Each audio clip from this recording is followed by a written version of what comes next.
hay dos aspectos por los cuales no podemos profundizar demasiado. Primero, porque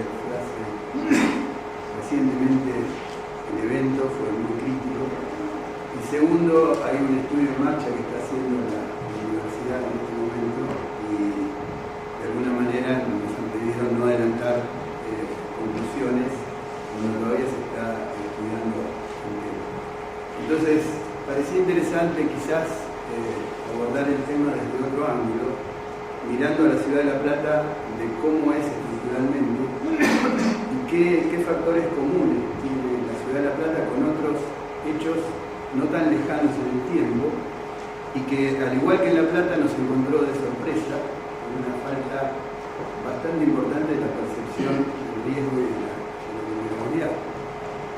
A mí me tocó ser perito en el año 2005 por las inundaciones de Santa Fe y ahí me planteaba qué difícil sería ser ingeniero hidráulico en Santa Fe, viendo tantas vulnerabilidades una vez que el hecho fue consumado y no haber podido hacer nada, ¿no? Y 10 años después nos tocó a los platenses exactamente de la misma manera, o sea, no tenemos una percepción cabal del riesgo, por lo menos la población, algunos técnicos quizás sí, y en todo ese marco no hemos hecho demasiado para proteger a la población de los riesgos del mismo.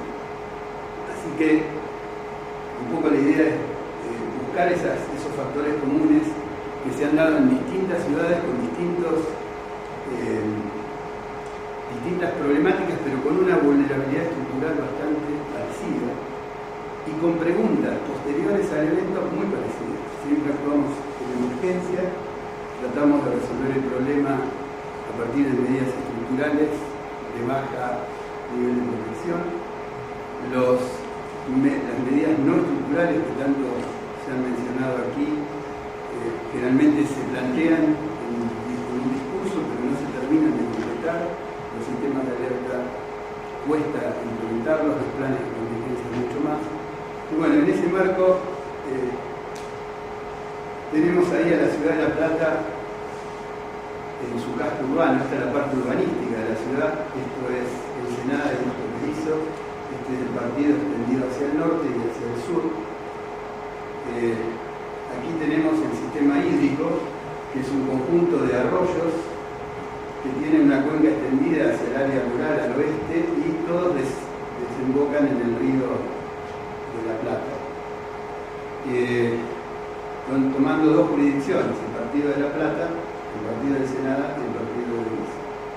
Si hacemos una aproximación, ahí vemos que el casco urbano de la ciudad tiene tres arroyos: el arroyo del Gato, el arroyo del Bosque y el arroyo Maldonado. Acá hay otro Maldonado también.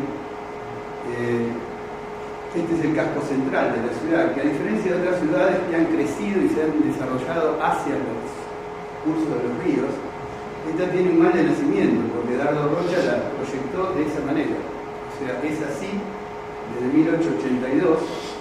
Obviamente que no los niveles de impermeabilidad, pero sí el ejido urbano tiene esta estructura, sus dos diagonales principales, etc. Y la otra característica, a diferencia de otras ciudades, es que tienen muchos espacios verdes porque cada 6 cuadras hay una plaza o un parque. Estos arroyos tienen áreas que no son menores. El arroyo del Gato tiene 10.574 hectáreas.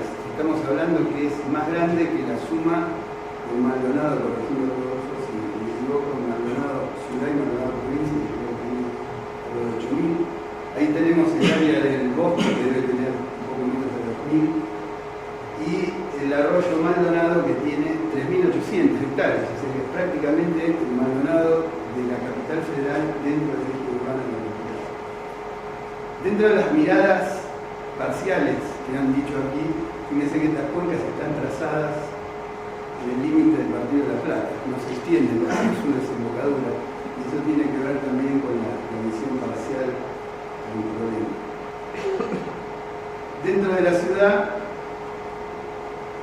también hay un gran aporte de la cuenca semiurbana, que viene desde el oeste, hacia la cuenca urbana, que tiene alrededor de 4.300 hectáreas. Esto es solamente el arroyo del Gato. Si hacemos ahí un paneo, prácticamente el Arroyo del Gato abarca el 50% de lo que es el eje urbano actual. Y bueno, eso es lo que ha hecho realmente crítica la situación de río. Ahí hacemos un pequeño zoom, estamos describiendo nada más lo que tiene la ciudad. La ciudad tiene un sistema de drenaje de una red fina que conduce casi todo hacia el Arroyo del Gato, ¿no?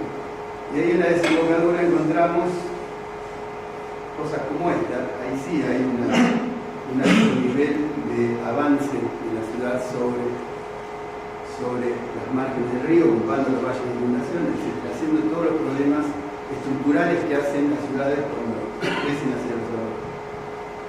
Evidentemente me adelanto un poquitito, no pongo un número, pero seguro en esta última crecida el caudal a la salida fue del orden de 500 metros cúbicos por segundo.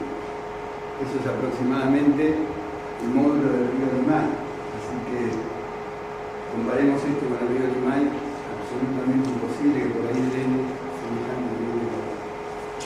Si vamos hacia el Arroyo del Gato, del Maldonado, también encontramos muchas obstrucciones, mucha vulnerabilidad manifiesta. Pero cuando uno hace una encuesta ahí adentro, la gente no sabe que tiene ese nivel de riesgo. Y eso es realmente casi imperdonable. Entonces, en ese marco, sobre esa realidad, ocurrió algo como esto. Obviamente que esto tomémoslo como números, más de 100 milímetros por hora de intensidad, seguro, y más de 2.500 hectáreas afectadas por la inundación, también seguro. Estas 2.500 hectáreas tenemos que compararlas con unas 6.000 hectáreas urbanas, o sea que es más del 30% de la población afectada.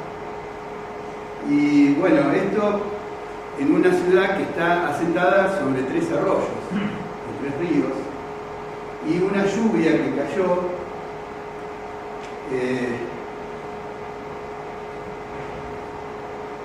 estamos viendo es una evolución de la lluvia en abril. Y fue rotando y se puso arriba de La Plata. O sea, se estacionó arriba de La Plata. Pudo haberse estacionado más hacia el oeste, más hacia el este, pudo haber tenido alguna otra distribución espacial. Entonces la pregunta es, si frente a ese cuadro de vulnerabilidad y esta situación que es medio aleatoria, no solo de la cantidad de agua que cae, sino de dónde cae, La Plata pudo haber tenido avisos previos, propios o ajenos. Y bueno, ahí nos llevamos bastantes sorpresas, porque esta es la lluvia acumulada en la ciudad de La Plata el 28 y el 29 de febrero del 2008. Una lluvia que empezó a las 8 de la mañana y terminó a las 4 de la mañana del otro día, con 240 milímetros acumulados y con una intensidad del orden de 80 milímetros por hora en una franja entre las 3 y las 4 de la tarde, donde eran 120 milímetros. O sea, esto ocurrió en La Plata en el 2008, pero no ocurrió aquí. En el 2013 esto está mal, esto es efectivamente lo que dijeron hoy, 392 milímetros de lluvia acumulada. No ocurrió ahí, sino que ocurrió desplazado hacia el norte. Por lo tanto, la zona vulnerable no fue La Plata, sino que fue el norte de La Plata. Con 242 milímetros, estas cuencas son más rurales que las cuencas urbanas de La Plata, pero la zona de Gonet, Villa Elisa, Citibel, terminó siendo afectada. Ahí empezamos de vuelta con las preguntas. ¿Qué obras hacemos? ¿Qué obras no hacemos? Evidentemente se dispararon una serie de proyectos, se disparan culpabilidades, ahí está la autopista, se empiezan a hacer preguntas, la autopista es un problema realmente. Y en realidad el problema es que no tenemos esta sensación. Si este núcleo hubiera caído en la ciudad de La Plata, efectivamente, quizás el 2008 hubiera sido algo parecido a lo que ocurrió en el 2013. Y lo más grave también es que si ese núcleo a lo mejor caía ahí, no teníamos un problema. Entonces, no cambió nada, porque ese núcleo, yo no hablo de mitología, digo, pero ese núcleo que nosotros lo miramos espacialmente, hubiera caído aquí, aquí o aquí. La ciudad de La Plata es vulnerable en sí misma por su estructura, por su conformación. Y quizás no supimos ver ese antecedente que teníamos en el 2008, pero tampoco vimos otros, porque si ahora hacemos un zoom más ampliado, en el 2013 tuvimos La Plata, Villa Lisa en el 2008, Buenos Aires, muchas inundaciones en Buenos Aires, Pergamino 1995, 2009 y 2011, San Antonio de Areco 2009-2011, Azul 2012. En cada uno de esos lugares tenemos conformaciones estructurales muy parecidas y hechos con inundados, con evacuados y con muertos. Por ejemplo, San Antonio de Areco, donde en el 2009 hubo una crecida que afectó el casco urbano, nunca había sido afectado el casco urbano. Costó mucho convencer a las autoridades de que San Antonio de Areco es vulnerable por estar a 50 metros de la línea de ribera del río Areco, y costó mucho hacerles entender también que la medida de protección no iban a pasar por ampliar un puente o limpiar un canal, sino que empezar a protegerse en forma integral, tener una visión más integral. De hecho, de acá salió un plan hídrico de esos que quizás quedan ahí. Si miramos el caso de Azul, también el año pasado, no tengo muchas referencias de lo que ocurrió, pero tenemos situaciones parecidas. Esto no es muy distinto a lo que vivió La Plata en abril y lo que vivió San Antonio de Areco en el 2009, que se repite en el 2011. En Pergamino todavía es más crítico el tema, porque Pergamino tiene más historia. Estamos hablando del 1995. ¿Y por qué lo traemos a colación? Porque en Pergamino se estudió el tema integralmente, se hicieron obras estructurales y se siguieron inundando, y todavía hoy no tienen un sistema de protección global completamente establecido. Fíjense que Pergamino le cruza el arroyo Pergamino en el medio. Este gráfico muestra algo que es interesante también. Hay hecho todo un análisis por el Centro de Estudios Sociales y Ambientales de Buenos Aires, de cuáles han sido las distintas crecidas y los grados de vulnerabilidad o de impacto que han tenido, estas crecidas, ¿no? Fíjense que hay dos que con 150 milímetros de precipitación fueron un impacto muy alto, o sea, hubo muertos, hubo evacuados. Una en el año 36 y otra en el año 84. Como consecuencia de eso, obviamente, la ciudad advierte que es vulnerable y hace obras estructurales. ¿Cuáles son las obras estructurales? Además de ampliar sus desagües pluviales, construye terraplenes de defensa. Entonces transforma un río de 800 metros de valle de inundación en un canal de tierra de 100 metros de ancho metido en el medio de la ciudad. Yo les puedo asegurar que, hablando con toda esta gente que vive acá, que no es marginal en este caso, ninguno cree que se puede inundar a partir de la existencia de esos terraplenes.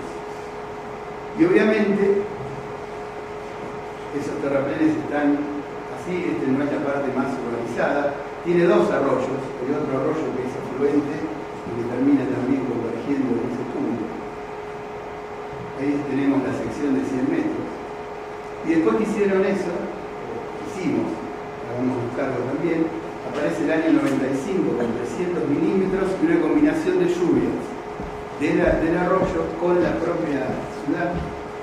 Y eso termina con 400 milímetros de lluvia prácticamente en 4 días, inundando toda la ciudad con una gran cantidad de lluvia.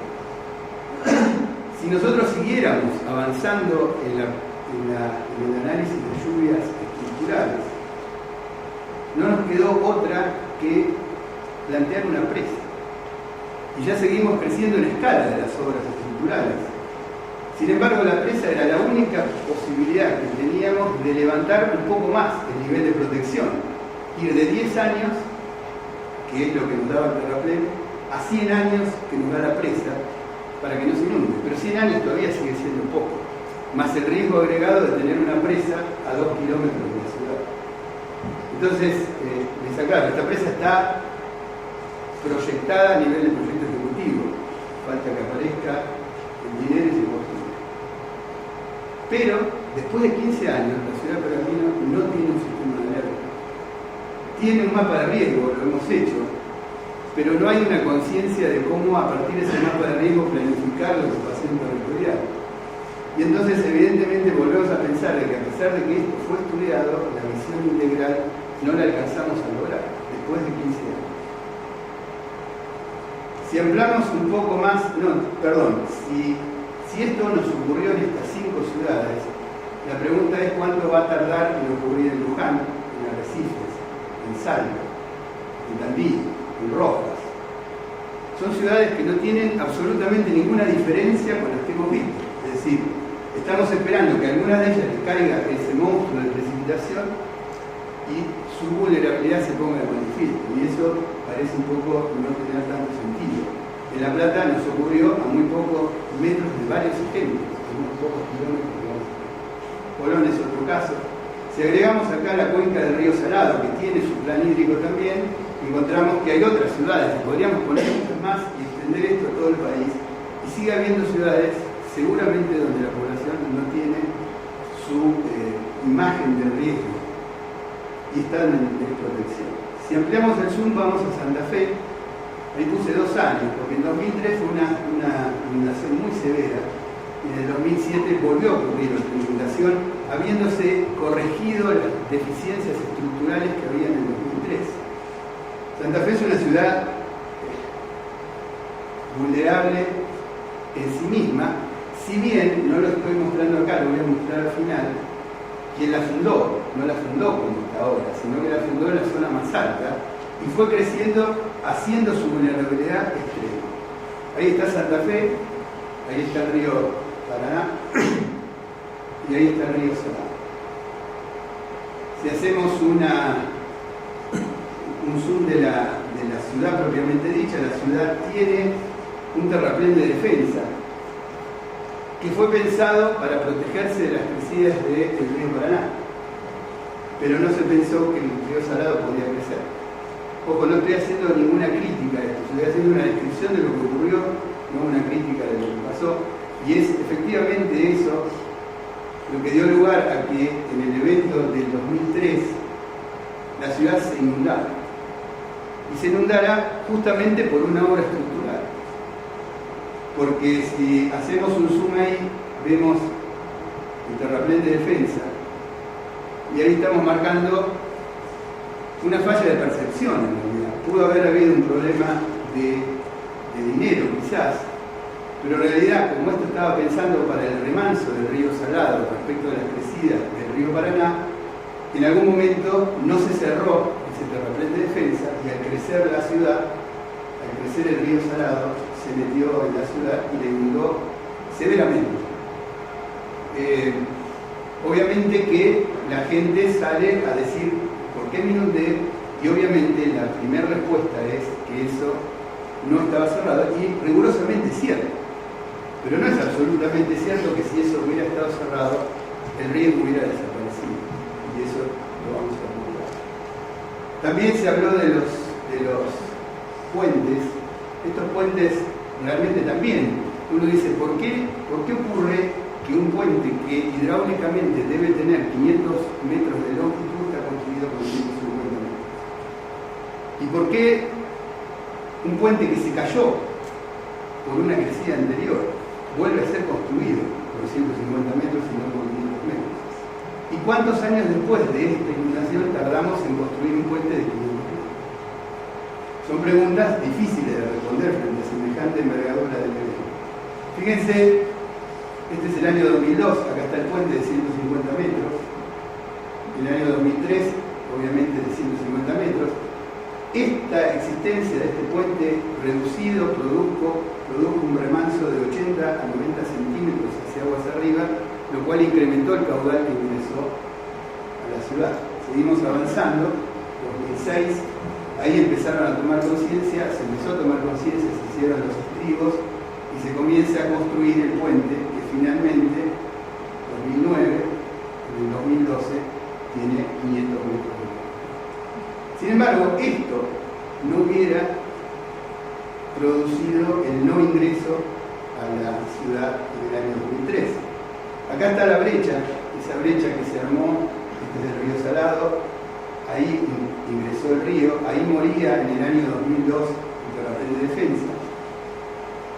Si avanzamos, 2003, ahí está la inundación, 2006, 2012, en el 2012 está construido el terraplén de defensa. En el 2006 estaba construido y en el 2007 Santa Fe se volvió a inundar y hubo una gran cantidad de evacuados. Ahora no se inundó con la crecida del Salado, sino que se inundó por lluvia intensa en la propia ciudad. O sea, cumplimos con tapar la obra estructural, pero sin embargo no nos alcanzó para protegernos efectivamente de esa nueva crecida. Este es en el caso de la crecida del 2003, la variación de niveles calculada, pero verificada con los datos medidos, de la situación ocurrida en la zona de la brecha. Ese es el nivel que tenía la brecha de ingreso, es decir, el agua pasó y se metió en la ciudad con aproximadamente 1,5 metros a 2 metros, casi 2 metros de altura. Pero si hubieran tapado la brecha, no hubiera entrado el agua por ahí, es efectivamente cierto, pero se hubiera dejado una revancha exigua. ¿Quién dice que no hay una crecida mayor que la ocurrida en el año 2013? Es decir, que realmente tener este terraplén de defensa frente al riesgo de sobrepaso de ese terraplén realmente no nos garantiza tener a la población de Santa Fe en condiciones de seguridad adecuadas. Si ahora miramos la brecha, esta variación de niveles en azul y en celeste muestran que hubiera ocurrido en el 2003 si no estaba el puente, directamente si no estaba el puente, y ahí vemos que si bien hubieran descendido los niveles, el agua hubiera ingresado.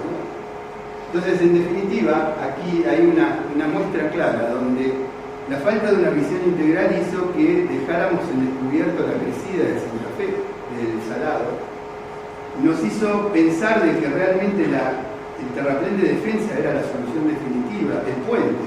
Ninguna de las dos realmente produce que en el 2007, estando estas dos cosas terminadas, se vuelvan a inundar.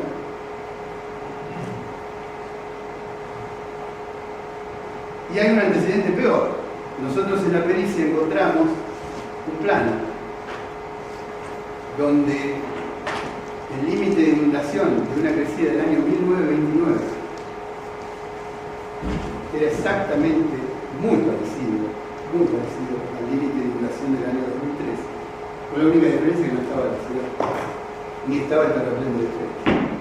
Es decir, no pudimos ver que este plano que marca acá desde el año 1884 al 2005, como es la evolución del eje urbano de Santa Fe, marcó su vulnerabilidad estructural cierta, nos llevó a pensar de que las obras estructurales marcaban una condición de defensa absoluta, como no lo es, y nos impidió ver integralmente el problema, que si bien hoy, después de 10 años, se cumplieron 10 años ahora, Santa Fe parece encolumnarse hacia tener un sistema de alerta, tener un plan de contingencia un poco más armado. Pero este ejemplo no nos sirvió en La Plata.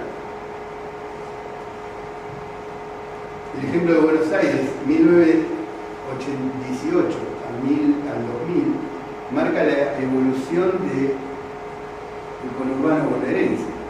Entonces tenemos un plan integral, un plan de ordenamiento en la ciudad de Buenos Aires, pero no es tan claro que estemos mirando con atención este gran núcleo de 12 millones de personas que está en riesgo y que evidentemente hasta que no encontremos primero una visión integral, un análisis del riesgo y de la vulnerabilidad, la concientización de la gente de que vive en ese riesgo, dejarnos hacer la pregunta de que cuál es la obra que nos va a proteger, sino cuál es el máximo nivel de protección que puedo encontrar en una obra estructural, que generalmente va a ser bajo.